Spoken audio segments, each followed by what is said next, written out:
পাতিবলগীয়া আছিল বহু কথা। ৰ'দৰ পোহৰত জিলিকি থকা তোমাৰ মুখখন আজি দেখোন শীতৰ সেমেকা ৰাতিটোৰ নিচিনা লাগিছে।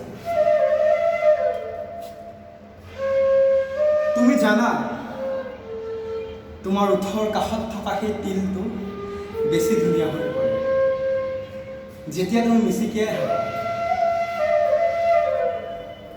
যেন আকাশত কোনোবাই আবিৰ খালিছে।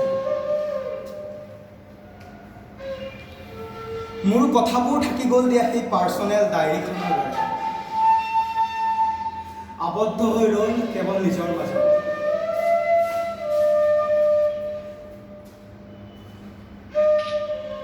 কিয় শুনা নাই মোৰ চিঞৰবোৰ? সেইদিনা যে আবেলি লগ পাইছিলোঁ, ভাবিছিলোঁ আজিয়েই কৈ পেলাম কথাবোৰ, কিন্তু নাজানো কিয় তুমি কাষত থাকিলে মনটো লুকাই ভয়ত লৰ মাৰে।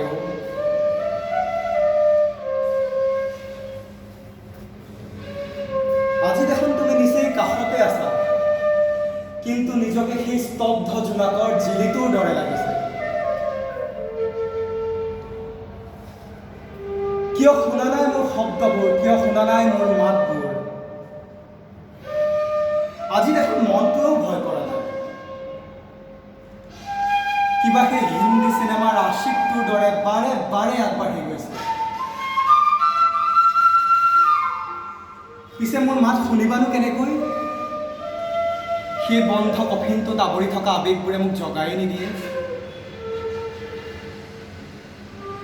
থাকি গ'ল দিয়া বহু কথা, লগ পালে কম কেতিয়াবা।